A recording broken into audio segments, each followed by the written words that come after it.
All right, so I'd just like to start by welcoming everyone to this session on management of sensitive research data, part two. So this is part of the research data management series. And for those of you who were here yesterday, who attended the first part of the session on management of sensitive research data, what you'll see is that today will be a continuation of that. So yesterday's session focused on data privacy. We looked at anonymization, de-identification, and we finished off by looking at re-identification, as well as how you could actually add the concepts that you learned to your data management plan. So today what we'll do is we'll take a deeper dive, but we'll actually be focusing on the data storage backup aspects, as well as information security pertaining to digital data, as well as physical research data. So without further ado, we'll follow the same procedure that we did yesterday, or followed yesterday, which is just starting off with a recap for the benefit of those who have missed one or two sessions or who didn't attend the very first two introductory sessions. So if you look at research data management as a concept, we define it by taking a step back and looking at the nature of research data. So research data are any data that are collected or generated for the purpose of analysis in order to generate or validate scientific claims. And they can take on various forms, as you can see there on the screen, various file types that you see. And we then derive a definition of research data in terms of which research data management, or rather definition for research data management, in terms of which research data management has been defined as a process, which entails, firstly, planning for the manner in which the research data will be managed during and after a research project, and secondly, controlling the collection, processing, analysis, sharing, dissemination, curation, and reuse of the research data. And this is something that is depicted in the form of the research data management lifecycle, which has 6 stages, starting from data management planning, which is the first part of the definition, and then stages 2 to 6, which embody the second part of the definition. Now, this lifecycle can actually be presented in tabular form. And what you'll see by looking at the diagram, or at least the table in front of you, is that today what we describe will be pertinent or relevant to data management plans insofar as the first stage is concerned. And if you look at the data collection step, there's relevance with regard to legal and ethical compliance, but perhaps more specifically data storage.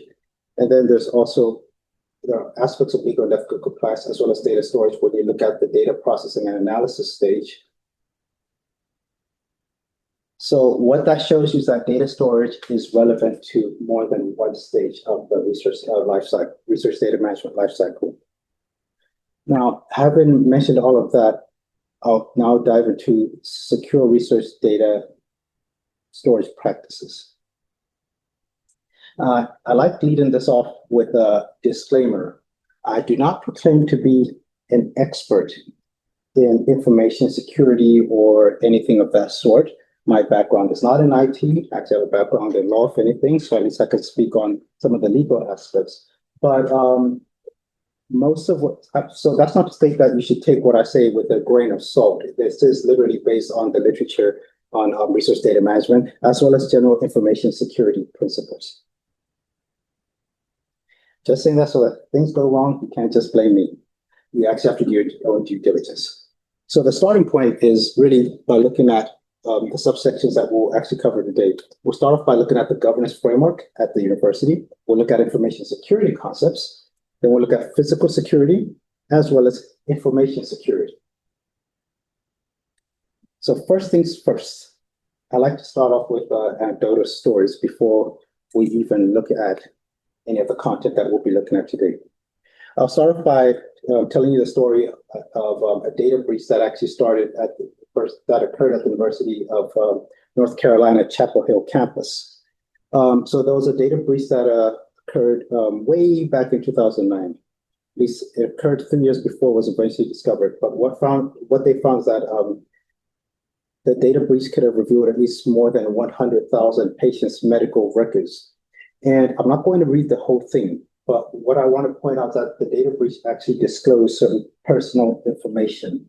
Remember yesterday we looked at personal information, things such as personal identifiers, such as your names, address, credit card numbers, ID numbers, etc.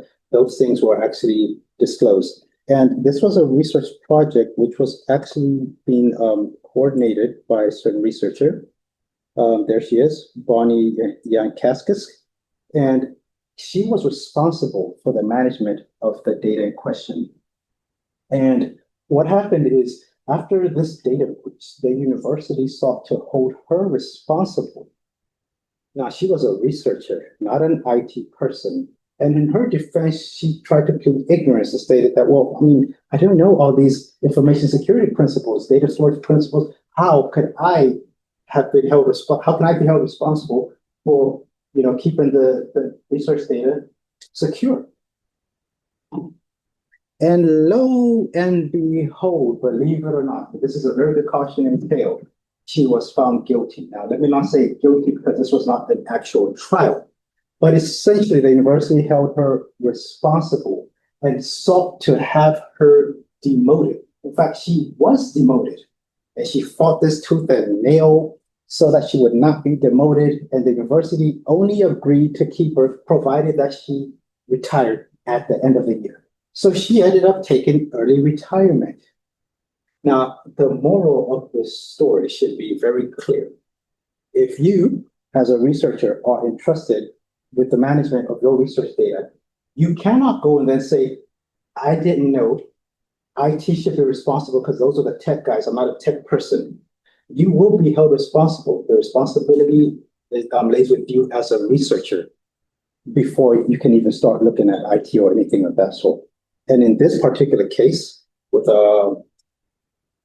this Bonnie Yakaskis, it eventually cost her her job. She wasn't fired, but eventually she retired early. So she was no longer gainfully employed by the university, all because she was not aware of proper research data management principles, particularly when it refers to the management of sensitive research data.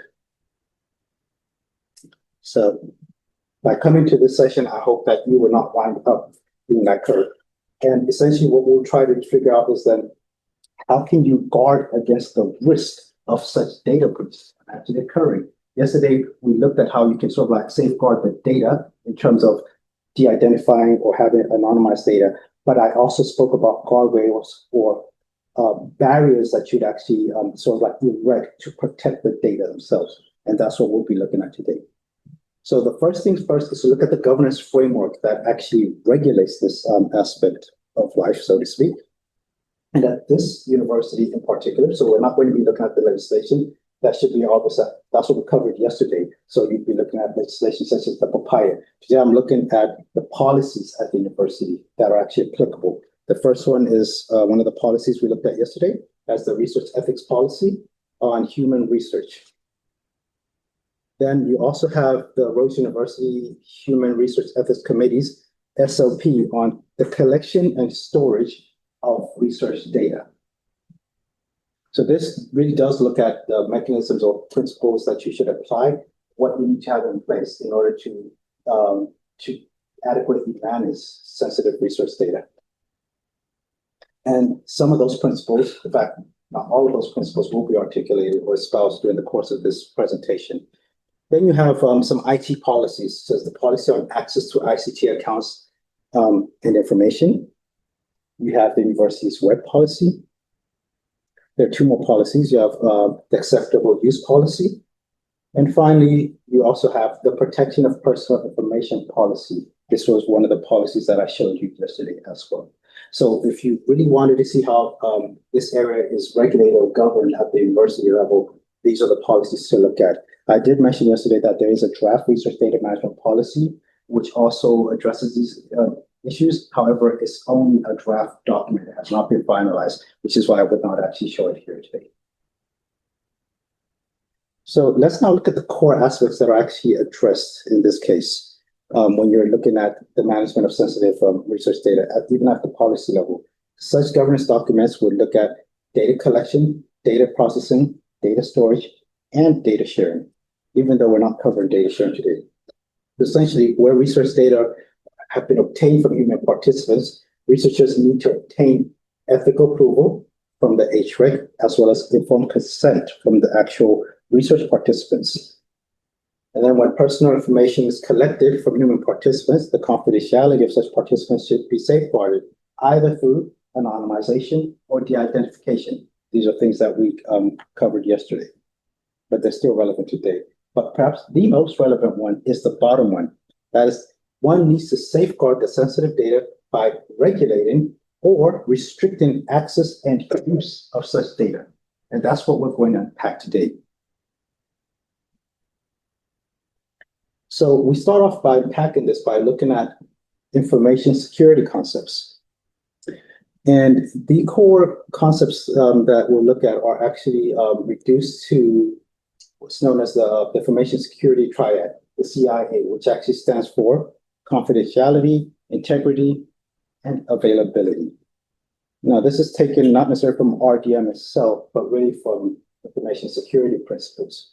So when we look at the aspect of confidentiality, it just refers to guarding of information from everyone except those with rights to see it or the rights to the data. So you want to restrict the data from being accessed by anyone who shouldn't actually access the data. So the data should be confidential only viewed by certain individuals.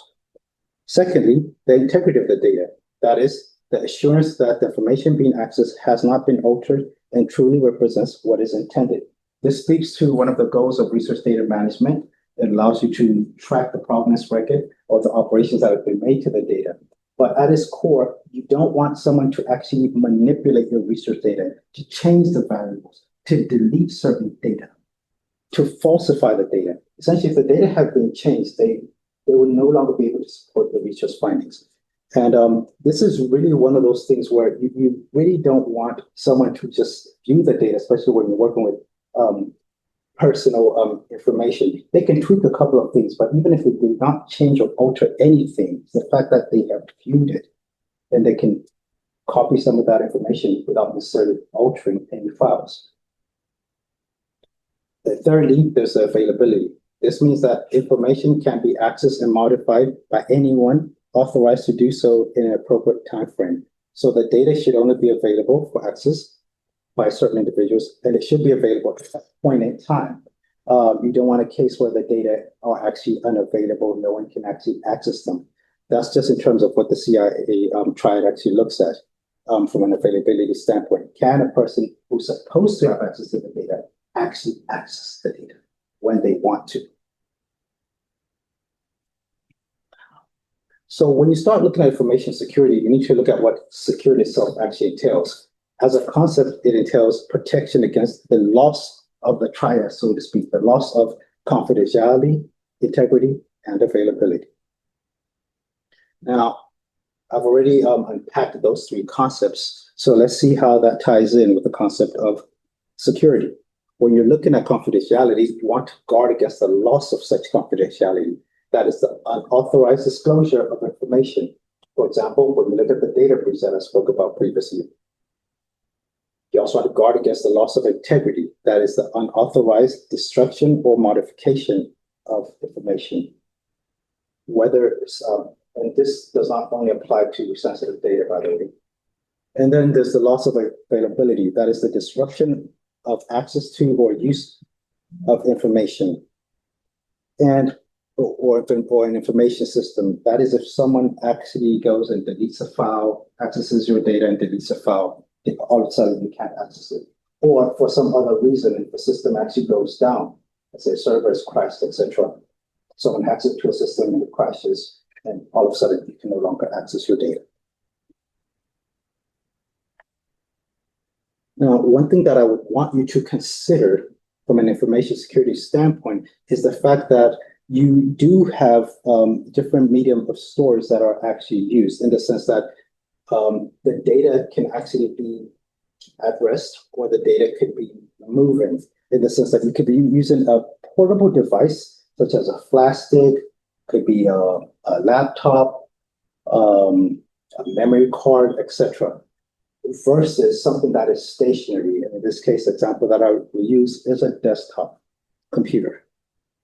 And then you also have closed and open systems. So your open system would be something that, for example, has access to a network And the example that I'll give you in this case would just be the internet, but it could be a local network.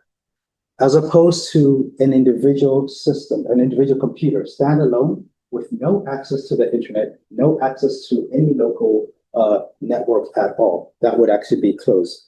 But you'll see that it gets a bit more granular. So in this case, if we look at the examples of a closed system that is at rest, you'll be looking at physical security. So it need not be something that is actually electronic, even though I gave you technology-based examples. So if you have physical papers that you've actually used, that could be considered research data. You have physical questionnaires, and you've administered them, and then you go and lock them up in a storeroom, etc.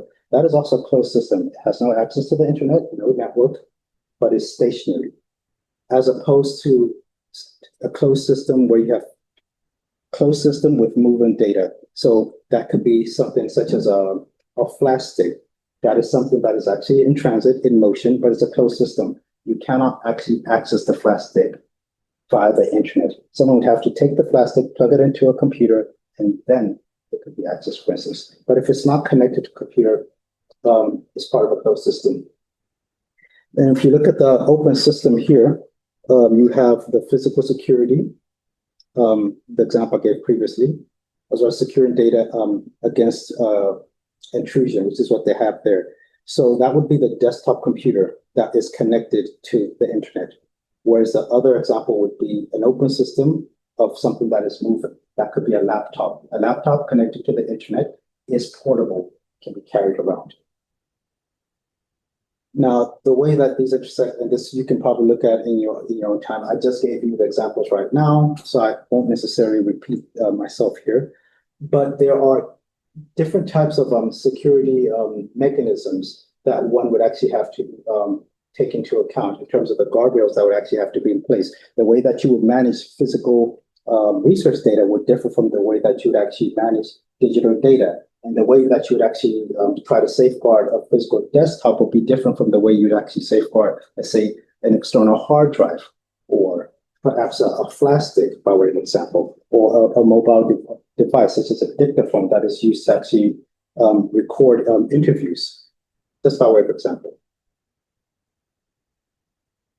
So let's start off by considering the physical security first. In terms of physical security, that is, the example I'll give is paper-based research data, and we'll be looking at questionnaires as an example.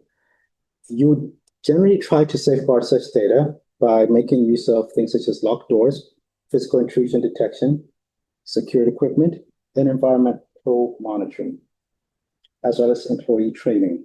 So let's run through that. When we're looking at physical security, we're not looking at having your data behind some kind of vault, for example, a bank vault in this case. But it should be something that provides some kind of reasonably adequate type of security. So by way of example, what is recommended is that you actually make use of filing cabinets. So the data are organized. And in addition to that, so that could be a vertical or lateral filing cabinet. And the filing cabinet should actually be in some kind of locked storeroom or office, so that people would actually have to use a key in order to get in. I know this example here is a bit of overkill. We don't necessarily need to use something like that, but suffice it to point out, the room itself should be lockable. And then secondly, one would hope that the data are not just kept in a mess. They should be, let's say, in files, kept in a well-organized manner that allows you to retrieve the research data as quickly as possible.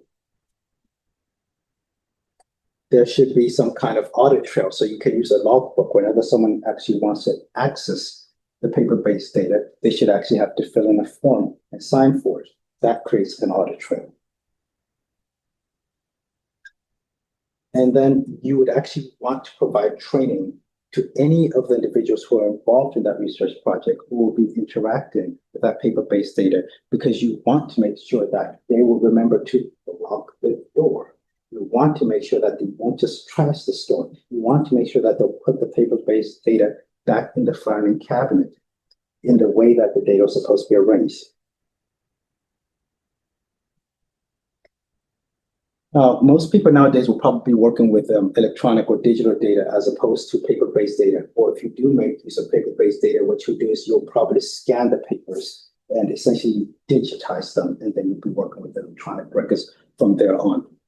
There are obviously certain risks that paper-based data face that would never actually pose a problem for electronic data. So, for instance, you could have a flood, or there could be a fire, burns down a building, and all of a sudden you lose your paper-based data. However, if that was in a digital form, you have backups that actually come to your aid in case there is some kind of a catastrophe, such as a fire or flood.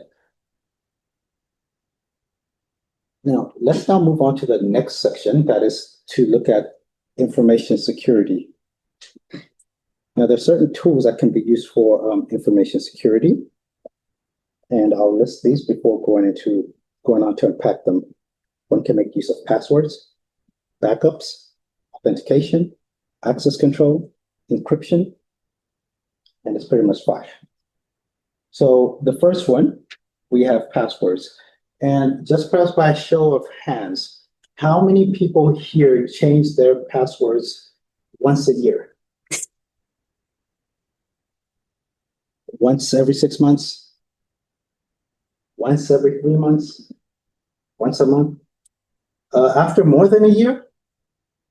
Randomly? All right.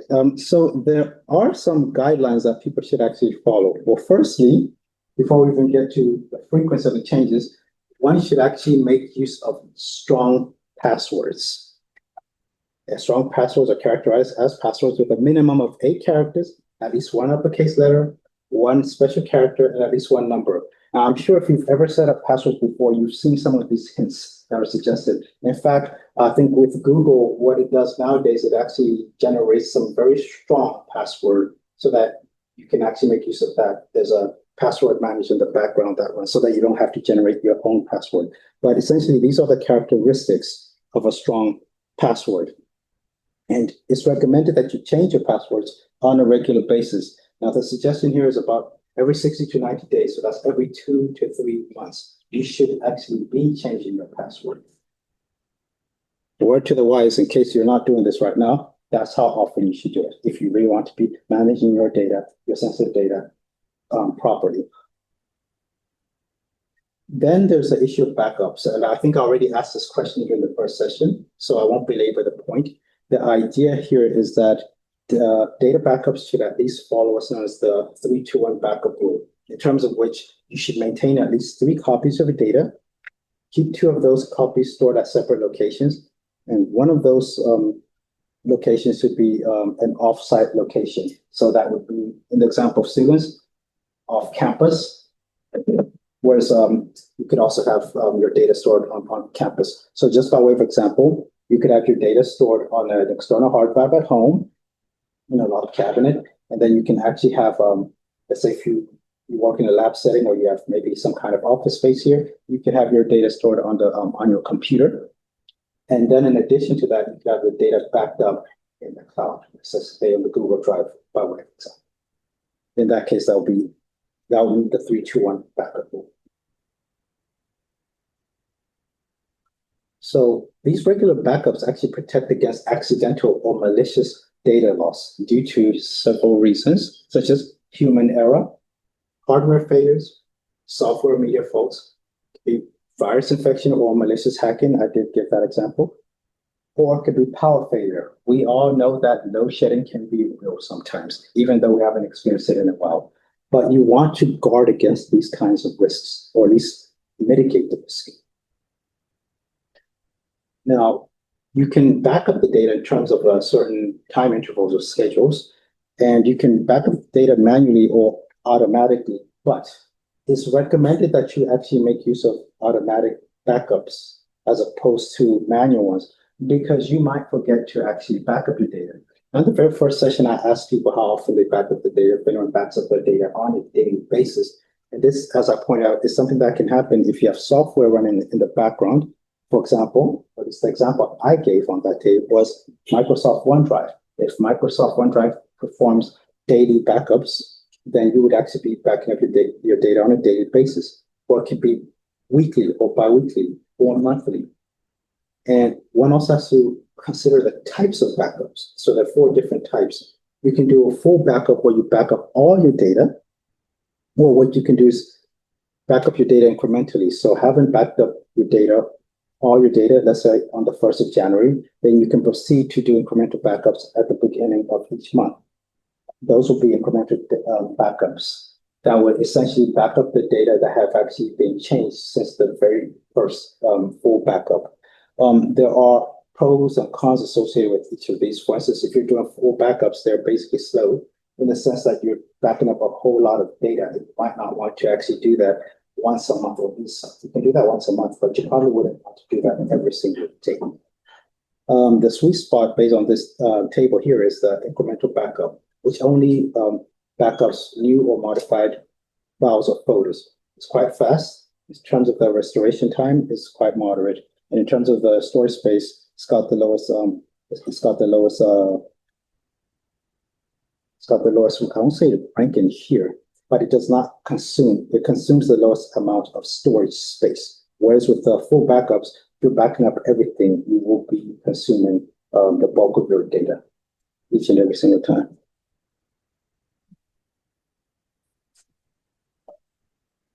Now, next, let's look at the authentication aspect. Now, this is something that you may already be aware of if you have actually ever made use of two-way authentication. I presume a number of people here would have banking apps. And if you ever logged into a banking app, you might actually get some kind of message so that you can actually verify or authenticate that you are who you claim to be. And it doesn't need to be a banking app. It can be any other kind of app.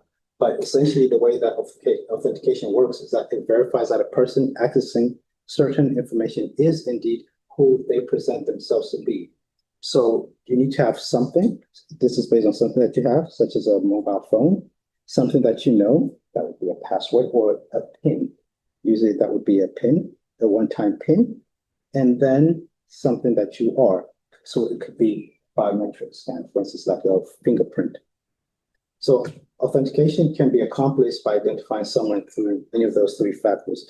And generally, the most common one is what is known as multi-factor authentication.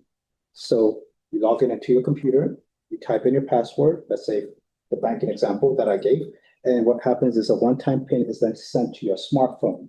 And then you log in and you verify that you are actually the person who's trying to log in and access your banking account, and then access would then be granted. That is actually more secure.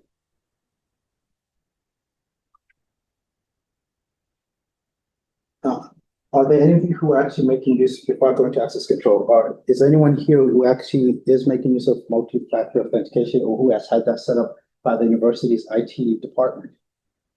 Do you have multi-factor authentication set up for Microsoft, your Google OneDrive? For the Google OneDrive. For the Google Drive, sorry. So that is something that was automatically done when you came? No, if you activate the Google Drive, so it's not automated. It's not automatic. Yeah.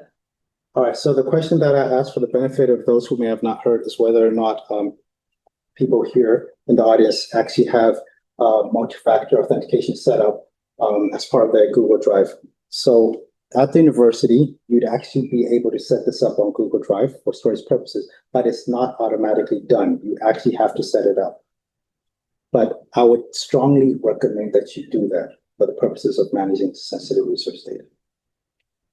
Now, moving on to access control. This is after a user has then been authenticated, the user needs to be granted access to certain files. And it's important that users only be granted to access to information, resources that are appropriate. So this is usually based on certain roles that they have. So you could have someone that's an administrator, you can have a principal investigator, you can have researchers that are part of a research project, and you could have some students. But not all of them will have the same privileges or be able to access the same folders. But that is something that is actually done in terms of access control. And so it's important that users be granted privileges that are actually appropriate. And the regulation of such users' access is what is known as access control. And this determines whether or not people are authorized to read, modify, add, or delete information. Now, the way that it works is you'd actually have certain roles. So in this example that you see on the screen, you have about 5 users here: J. Smith, R. Lee, there's K. Nguyen, M. Roberts, and M. Anderson. And they have different roles. You see that the last 2 people there on the list are editors. K. Nguyen is the administrator, whereas R. Lee and J. Smith, the first 2 on the list, are actually just readers. They have the ability to read the files, but they cannot edit the files, nor can they delete the files. So if you start looking at the role-based access control, you'll see that readers can only read the files, and that's what J. Smith and R. Lee would be able to do, but they cannot write, add, or delete any of the data. The editors, in this case, that's M. Roberts and M. Anderson, would be able to read the files, and they can even write, but they cannot add or delete anything in the files. And if you look at the administrator, that is K. Nguyen, that person has all the privileges. That person can read, write, add, or delete files. So those files, those access controls, those privileges have to actually be assigned accordingly. If this was a research project, the administrator could be the principal investigator. But if there was a student who was taking part in the project, that student would probably only have the ability to read the files.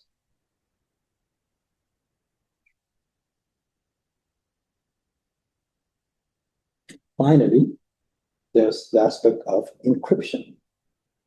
So encryption is actually a process of encoding data upon its transmission or storage so that only authorized individuals can read it.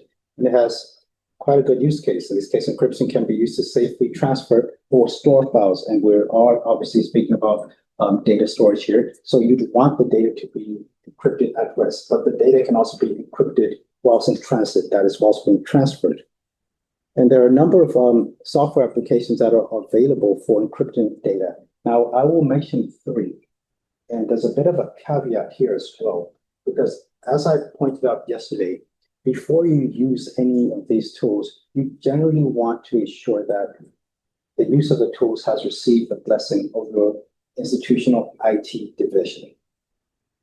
And I will not say that this is necessarily the case here, so I will just show you that these are tools that can be used if you're using Microsoft software. This is what you would use. If you're using Apple, this is the encryption tool that you can use. Or if you're working with a Linux system, this is what you can actually use. But I will not go as far as to say that these are institutionally sanctioned tools, unless you find them already loaded up onto the desktop of computers.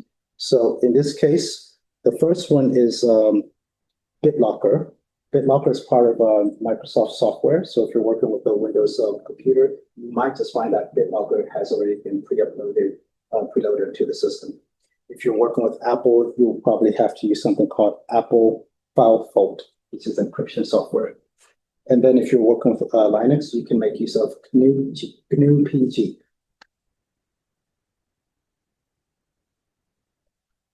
Now, there are links, so if you want to have a look at the slides later on, you can actually have a look at this. But just know that these software tools are platform-specific. BitLocker would not work on the Linux platform, nor would it actually work on Apple, as far as I'm aware, and so on and so forth. It would be for Linux systems, and Apple File Vault is really for Apple computers. But there's something for everyone there. Now, are there any questions before I proceed to look at secure resource data storage options at Rose University?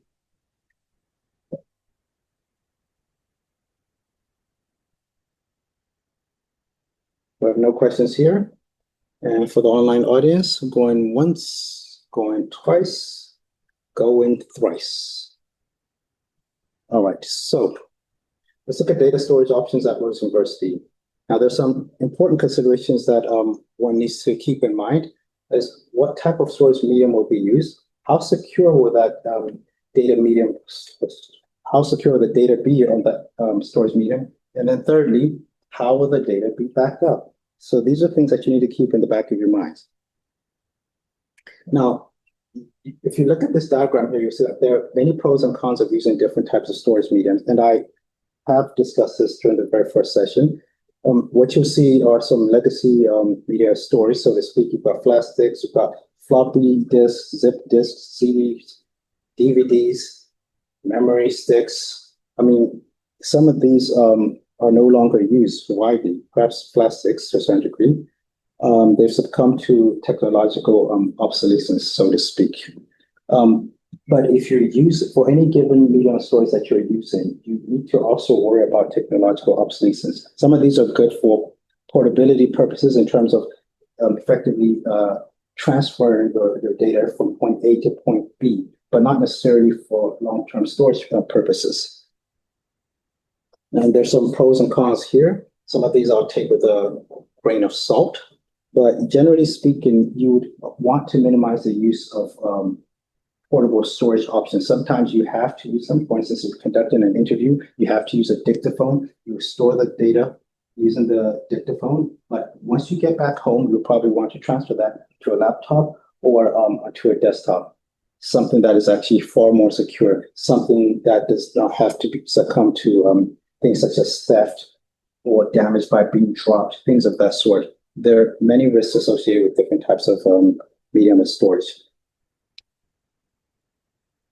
Now, let's go into a bit more detail about what you can use at the university. So there are different types of data categories and storage requirements, but what I would want to indicate is that preference should be given to institutional storage. Ideally, storage that is managed by RU's INT division or the Library Information Services. And you'll see these examples here.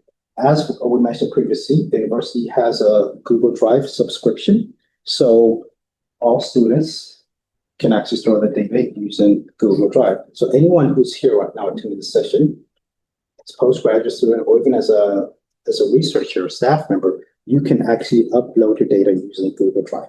The data will be in this cloud, as opposed to having your data permanently on a flash stick or memory card or a CD drive, CD-ROM disk or DVD.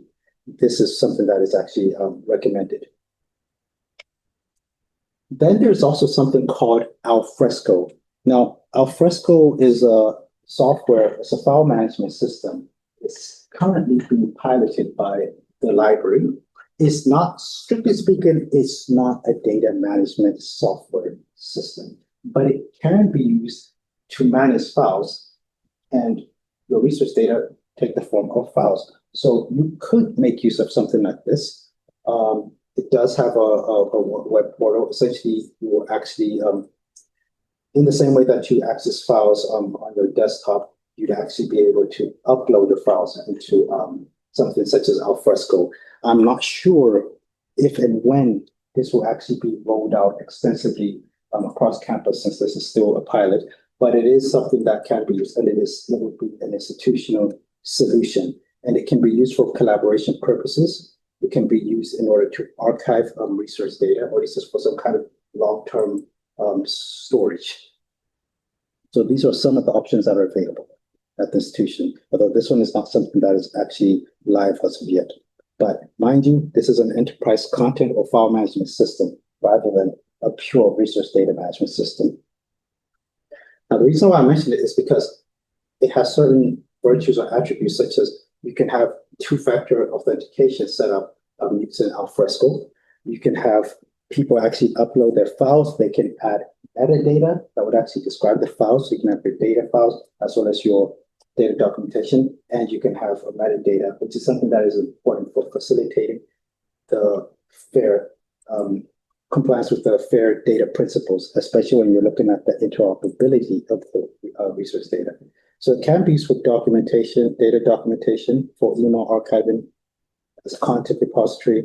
So it can serve as a place where you can actually manage research data, but it's not, strictly speaking, the best option, at least the most optimal solution. Now, that is something that would be used during the active phase of the research project. That is, whilst you're collecting and analyzing and processing the data, but before the project has come to an end. Once the project has come to an end, ideally, you want the data to be pushed through or loaded onto a data repository. Although that is something that can happen during the active phase of the research project, So once you move from the active to the passive phase, that is when you're looking at data dissemination, data publication. At that point, you'd go to data repository. And at Rose University, we actually do have an institutional research data repository. This is what the interface itself actually looks like. If you are a staff member or a senior postgraduate student, such as a PhD student or a master's student, or even if you're a postdoc, you can upload your data into this repository.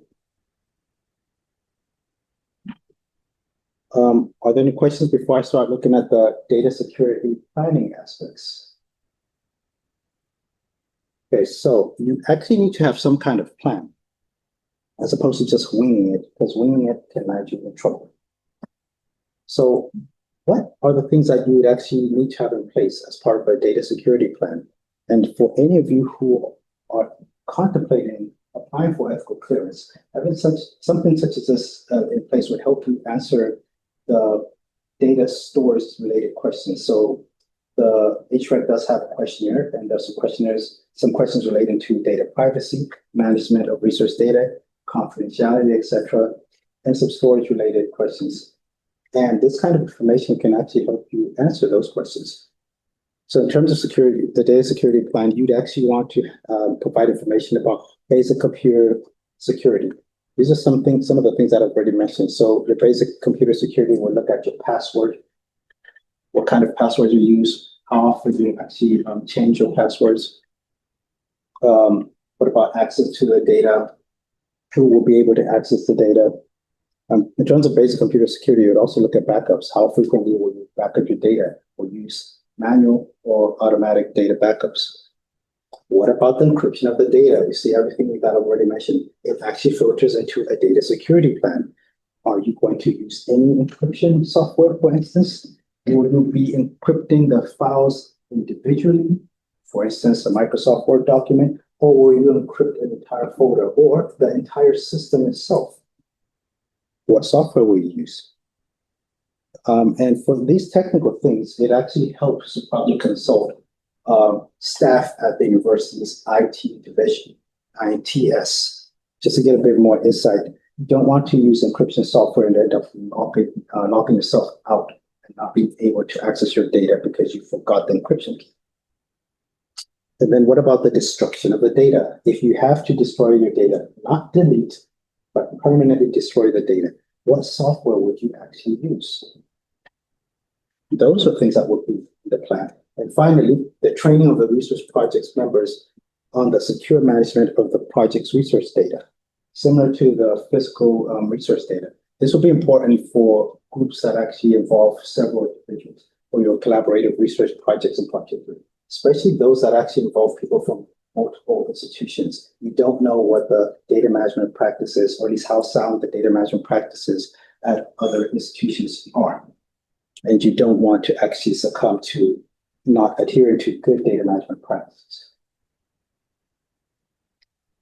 Now, in terms of the nitty-gritty aspects, what you'd actually want to look at is the risk profile of the data. So if you're actually applying, like general institutions would have risk classification systems in place, but even if you're applying for, let's say, ethical clearance, you actually need to profile your research, not necessarily the research data, the research. So are you conducting low risk, medium risk, or high risk data?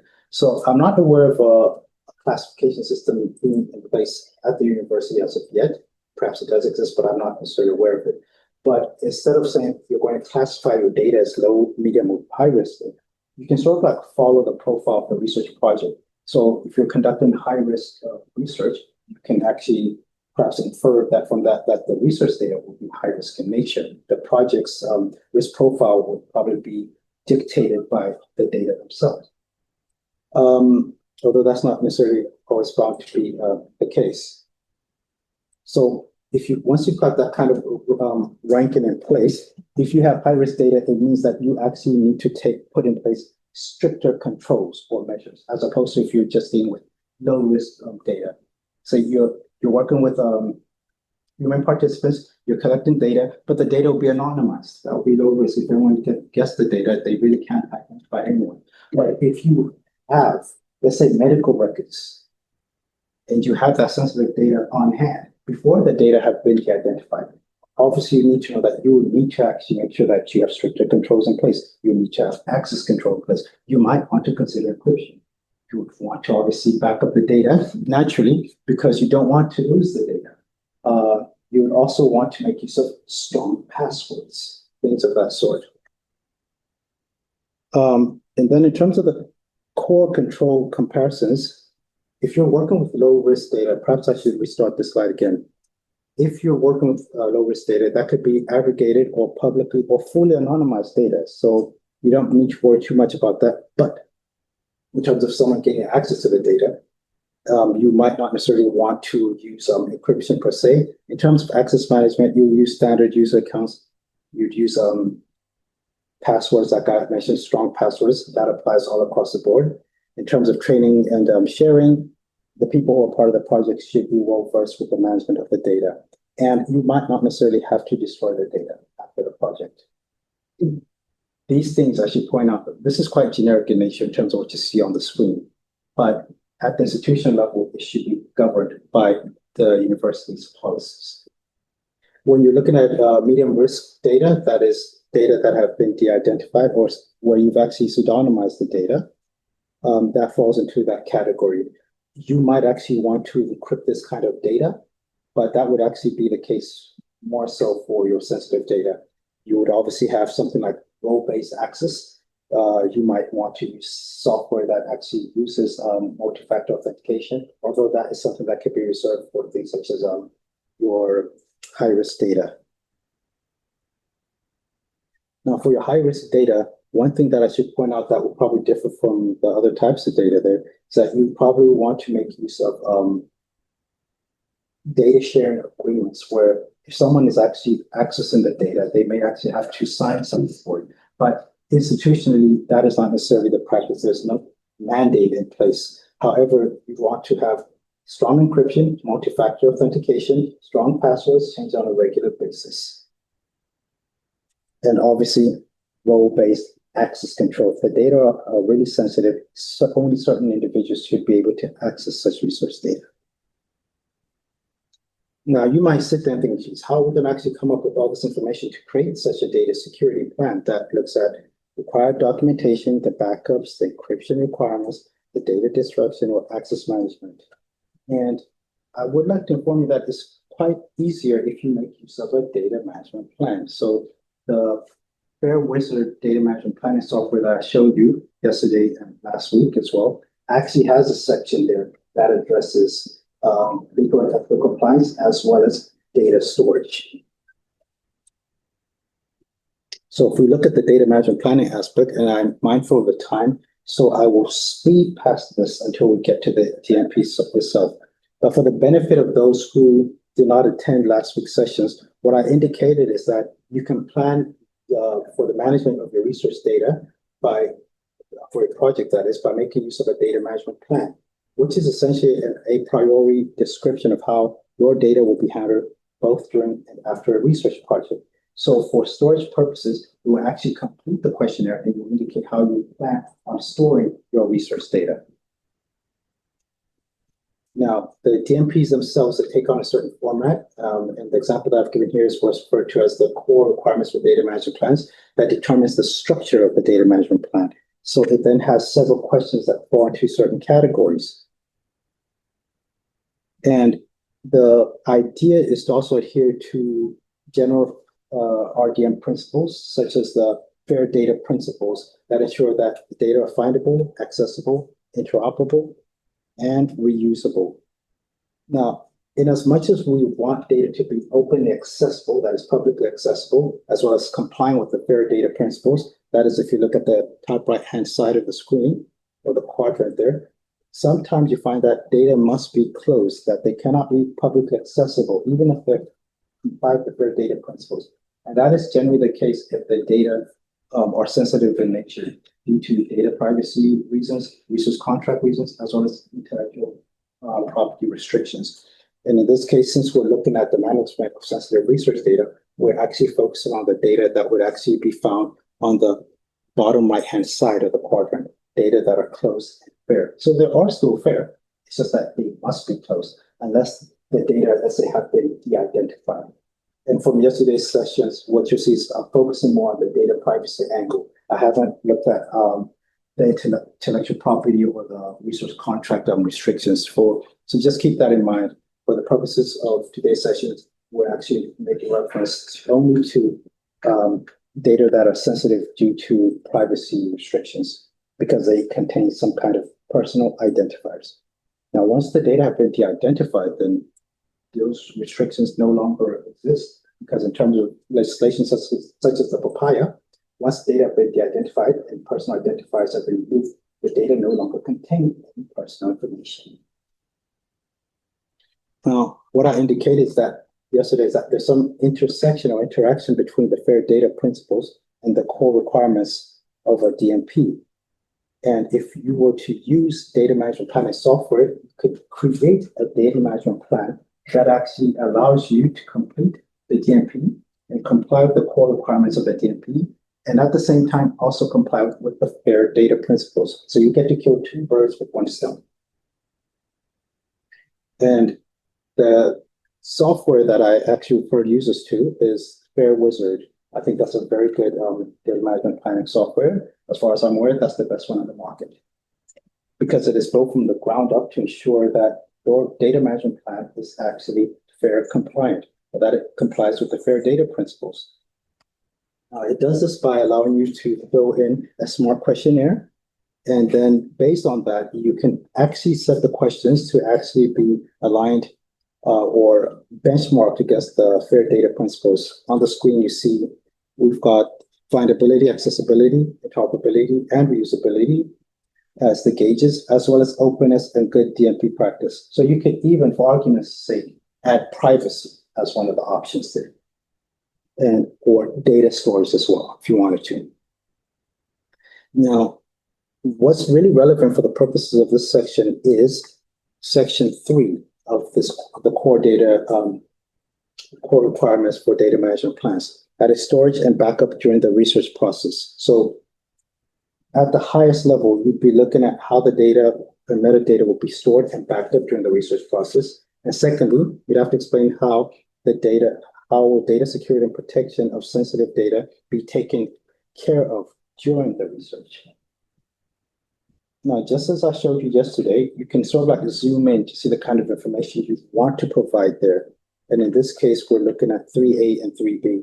The kind of questions and information you'd want to provide is descriptions of where the data will be stored and backed up during the research activities, and how often the data will be backed up. You'd also want to give preference to the use of robust managed storage with automatic backup, such as that which is provided by IT support services at the home institution. And in terms of how the data security and protection of the sensitive data will be taken care of, you can answer those questions by explaining how the data will be recovered in the event of an incident. By incident, I mean if there's been some kind of data breach. You can also explain who will have access to the data. Remember, I referred to role-based access and the permissions that are assigned to individuals. You also have to consider data protection, particularly if your data are sensitive, for example, if they contain personal information or trade secrets, or if they're politically sensitive information. And finally, you'd have to explain which institutional data protection policies are in place. Remember, I led by showing you the policies that we have at this institution. It's that kind of information that you want to provide data management plan.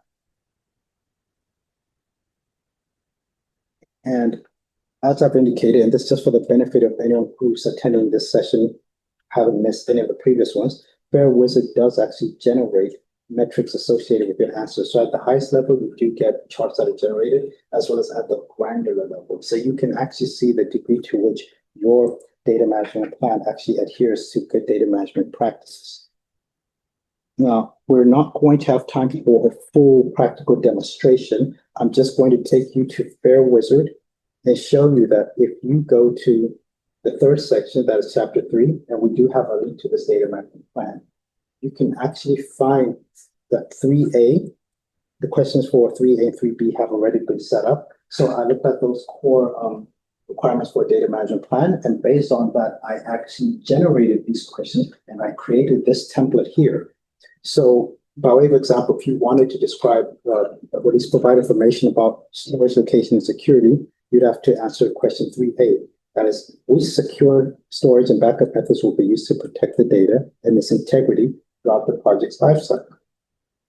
And you've got those options here. You can either state that you will either use robust managed data, you will ensure that data stored in at least 2 geographically separate locations to mitigate risk of single site failure. So that sort of like refers to the 3-2-1 backup rule, although it only refers to the location. It doesn't state how many copies of the data one would have. There's option C, that is, you will restrict access to data using role-based permissions, ensuring only authorized team members can view or modify specific files. So that's access control that's being addressed there. And there's also the issue of whether you will avoid storing resource data on personal portable devices like laptops, USB drives, or external hard drives. So you'd actually, based on this data management plan, you'd actually only be able to pick one. But that need not necessarily be the case all the time. Some DMPs can be set up so that you can select more than one option. What I can say is that if I had that set up like this, then you would not be able to get these metrics. For some reason, Fair Wizard does not actually allow you to generate metrics unless you make use of multiple choice questions or these single option questions where you can only pick one. And in your own time, you can actually go, in fact, we can select one of these here just randomly. And for backing up, based on what we stated today, we can state that we have a clear path detailing the frequency of the backups. We can state that we've tested and documented the reliable data recovery plan in case of a major incident. Or we will ensure that all backups are verified to confirm data integrity before deletion. The more appropriate answer will be the first one here, where you have either daily or incremental backups in this case. And then we have the protection of sensitive data. And I'll only go up to this part here. You can say that we will use encryption for all sensitive data at rest and in transit, ensuring that an encryption key is stored separately. You don't want the key to be stored in the same place as the data. Or secondly, you will document the main risks associated with the data and the mitigation strategies in place. That is, for example, if there's a breach of confidentiality or accidental deletion, what will you actually do? So in this case, I will just state that to protect the sensitive data, we will make use of encryption. That's one of the things we looked at today. We looked at passwords, we looked at access control, we looked at backups, we looked at encryption, and we looked at multi-factor authentication as well. So what I want to point out is that you can have a look at this. Sorry? Oh. So that question? No. Okay. So this is something that you can look at. I think Tovia can share that the link to this data management plan and template. And you can basically see that what we've covered during today's session actually winds up in the data management plan as options. So if you've actually soaked in and internalized what I've actually mentioned, you would be able to answer this portion of the data management plan. But it suffices to point out that you would use this plan, the data management planning software, at the beginning of the project. And as you carry on the project, you'll find that you actually be able to add more information to the DMP itself. So that it is relevant throughout the entire course of a research project, which is why I keep coming back to it. I'm going to minimize the screen and go on before we finish. A bit of a marketing trip for the library.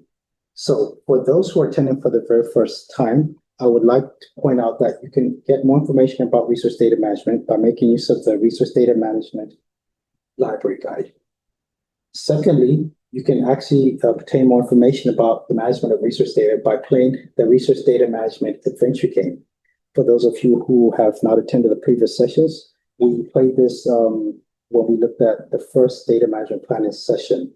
What I can point out is that this game actually does have a level, the third level, which actually deals with data storage, although it's not in the title of the level.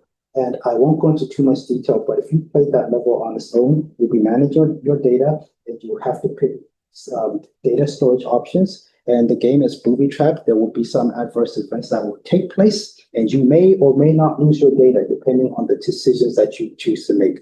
It is rather better off for you to actually find out how these things will play out by playing it in the game instead of waiting for these things happening in your life. It only takes about 10 to 15 minutes to play the level.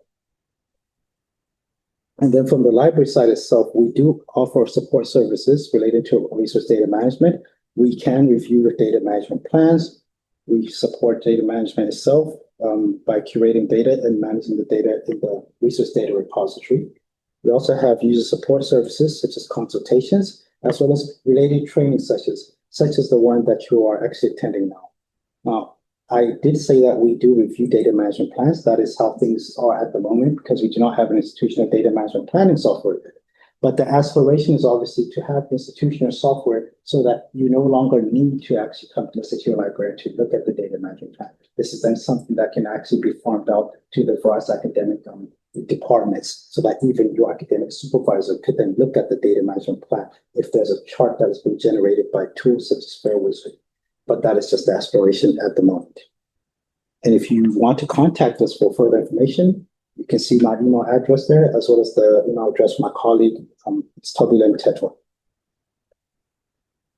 And with that, I bring this presentation to an end. Are there any questions from anyone who's here physically or anyone who's attending online? Oh, yeah. It's not a question. The presentation is mind-blowing and it's about team. Thank you so much. I really appreciate it. I've got a comment from Walida who's basically saying that the presentation is mind-blowing and inviting. Inviting. Right. No. Oh, I thought there was a hand. All right. Oh, okay. I hope the absence of questions is a good sign in this case. Well, I thank all of you for coming.